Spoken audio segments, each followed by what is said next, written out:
Nous allons donc numéroter le carré dans le sens des aiguilles d'une montre en partant du coin droit en bas. Et je vais également marquer le sens de rotation. Donc, on va positionner la règle. Le trou 10 correspond à l'angle A. Attention, la partie roulante de la règle est vers l'extérieur du carré.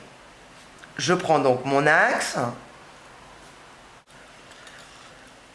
Je choisis de mettre mon crayon traceur dans le trou, par exemple, numéro 26. Et je vais donc faire pivoter en sens contraire des aiguilles d'une montre jusqu'à arriver sur l'angle B.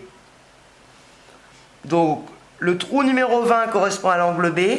C'est l'axe qui se déplace. Le crayon traceur, lui, reste toujours dans le même trou numéro 26 tout au long du tracé. Et je continue toujours en sens contraire des aiguilles d'une montre à faire pivoter jusqu'à arriver sur l'angle C. Le trou numéro 10 correspond à l'angle C. Je mets mon axe à l'intérieur et je continue à faire pivoter jusqu'à arriver sur l'angle D. Évidemment, je décroise les mains. Donc, le crayon axe, qui est le trou numéro 20 correspond à l'angle D. Donc, l'axe va dans le trou numéro 20. Et je remets mon crayon traceur dans le trou numéro 26 en croisant les mains pour pouvoir terminer mon ovale.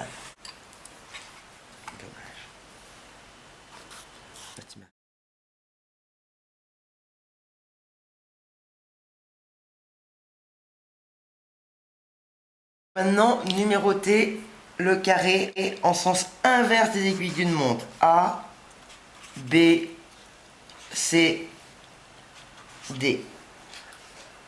Donc, on va positionner la roller tech, par exemple, le trou numéro 10 correspondant au point A. Je vais prendre mon crayon que je vais mettre en axe, je vais mettre sur le point A et je vais faire pivoter la règle donc dans le sens des aiguilles d'une montre jusqu'à arriver sur l'angle B. Je vais mettre mon crayon traceur dans le trou numéro 27.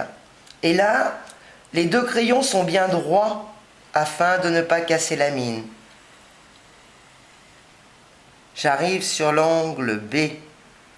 Donc le crayon traceur ne bouge pas, il va rester tout au long du tracé dans le trou numéro 27.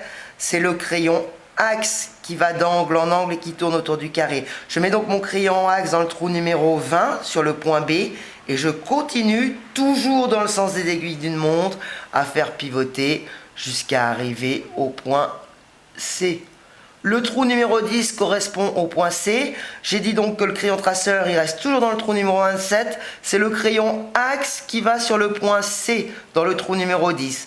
Et je continue à faire pivoter jusqu'à arriver sur l'angle D. Donc le trou numéro 20 correspond à l'angle D. Évidemment là, je suis obligé de décroiser les mains. Je mets donc le crayon axe dans le trou numéro 20 sur l'angle D. Et le crayon traceur retourne dans le numéro 27. On est obligé de croiser un petit peu les mains. Et là, on va faire le dernier quart de cercle. Et on obtient un ovale, toujours avec précision.